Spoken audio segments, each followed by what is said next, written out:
Hello, Volgelsong family. Hello. Hello. Hi. Good to see you, and thanks for tuning in to give Transplant House of Cleveland friends an update on your lives. And for those that don't know you already, you're sort of a household name here because we had a nice history with you when you stayed here, and have had lots of fun touch points since then, which we're grateful for. But not all of our listeners will know you, so maybe we'll start with Ken and then Liberty and Jamie. But you want to tell who you are and Yeah. anything else? Yeah. My name's Ken Volgelsong. We live over in Northwest Ohio. Sherwood is the little community in Defiance County. I had my transplant. I had it on January 21st, 2019, or 18, excuse me. It feels like it was yesterday sometimes. But I've been home and healthy, had no rejections, no issues since. So everything's been going here. We're well. And that was a heart transplant. A heart transplant, yes. I'm Liberty. I'm in sixth grade. Yay. And who's missing from your family, Liberty, right now? Nevada. Yeah. And she is what to you? She is my sister. Older sister. Your nemesis. And I'm Jamie. I stayed at the transplant house for almost 4 months during the time that Ken was in the hospital. The girls came up a few times and stayed, which was nice to be able to have them to stay because we didn't have that opportunity for them to stay in the hospital. We did let them one night, but that's only because they wanted to experience it, and that was enough for them. So, Yeah, I bet. I enjoyed my time at the transplant house. So glad we made the choice to go there. Well, we're glad too. And what is the travel time between Transplant House and Sherwood?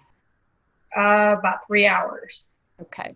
Yeah. So, and I was doing a lot of traveling back and forth on the weekends and stuff like that. So it was a very nice place to come home to. Yeah, I was in the hospital for 113 days, and then of course we have to stay close, both of us. We live too far away for 2 more weeks. Or for me, it was 2 more weeks, so up to 4 weeks that I was told. But so yeah, I had a place to go to, which there at the transplant house after all that stuff, and Jamie already had it made like a home for us, so I it was didn't. They comfortable. did. I didn't have to do anything. It was awesome. Well, I remember the night that you came home, Ken, and you've probably heard me recall this before, but we were hosting one of our family dinners that night. You happened to come home. It was probably a Wednesday night because that's typically when we do that. And you walked in the door and you saw that there were 8 steps to get to the landing where your apartment was, and you sat right down on the first one. And I remember all of us were just a little concerned. Jamie was, ready to manage that, but I think we gave you help on the other side to get you up those stairs. Yeah, that was a little. It was what it was, but it was an embarrassing way to get to meet you the first time. Yes, thanks for that help. I needed every bit of it to get up those steps that day. Oh man, well, no judgment on our part, and it was so thrilling to see you come back later because you were very frail then. Very. Yeah. And to see you come back for checkups and be so healthy and have put on weight was just so uplifting to everyone. And I thank you. I hear that a lot, even from the nurses and everybody when I do see them too. So yeah, it was quite a change that we all got to experience. We still look at that picture when he first came home, and it was like he looked like a little old man. And yeah, right. When you get frail like that, it does make you look old. That's he was pretty rough. Yeah. And I'm guessing that Ken being in the hospital that long, it just sounds horrible to me, but for you to have your wife and 2 darling daughters kicking around Cleveland, which is a very big city compared to Sherwood, I'm hoping there was some measure of relief that they were at Transplant House and surrounded by others. It was definitely, that is the case. It was a huge relief because I had my mom up there. The girls would come up sometimes. Jamie was driving back and forth, and I needed that peace of mind to have them somewhere safe. I remember laying in bed, worrying about things I shouldn't be worrying about, talking to the nurses. Hey, where's a safe place for them to drive? Where can they go get groceries? Where do they do this? And when we were told about the transplant house, that took it all away. I mean, you guys stepped in. You supplied the home for them. You supplied the information they needed on how to get from A to B and back and forth, where to get their groceries, amongst all the stuff that's always being supplied from you guys and the generous donors. That just eases your mind completely.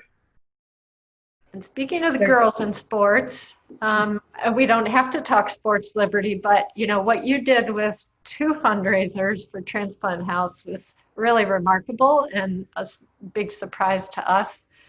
Can you tell people who are listening what you did that first year? So this would have been as your dad approached his first anniversary, right? Yeah. Yes. Yeah. So, go ahead. I made blue and green Donate Life bracelets with a heart on it.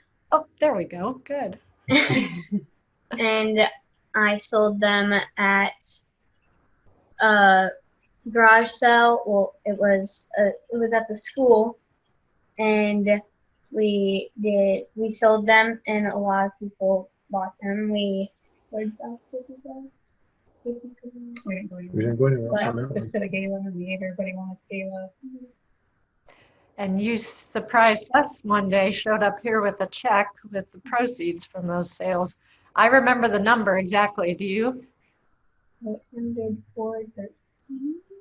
814. 14. I was like, $814, which is amazing. A bracelet that has a whole lot of meaning. And for viewers that don't know, blue and green are the colors of organ, eye, and tissue donation. And of course, you put a red heart on that bracelet too to remember your dad's donor and your dad's new heart, which is fabulous.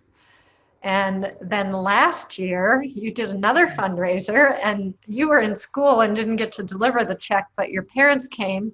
So I got to hear their version of last year, but tell us your version. yeah. I started and I started helping, and I did the mix. No, That's Dad. how we made. What did you Oh, make? we made cookies. Monster cookies with cookie dough with green and blue M&Ms in it. Mhm. And then you sold the dough by the ball or by the tub, or how did you do it? It was 3 dozen in one container balls of them. Yes. And you brought us a check for $900, which was just amazing. And I fully respect that, because I know in all of our minds, you think, what could I personally do with that $900? You know? So for you to give it to a cause is really huge. So thank you again for that. Thank you, all of you, for talking with me, but sharing this conversation with others as well who will be listening. And thank you for sharing your lives the way you do, because it uplifts communities, entire communities. So blessings to all of you, and tell Nevada we missed her, but we know she's having a very good time, and endorse that. Yeah. And Liberty, I hope you find a way to have a good time as well this weekend. Thank you. All right. Thank you for everything. Oh, absolutely. It's our pleasure and honor. Thank you. Yeah. You be well. You will. Thanks, you You too. too. Thank you.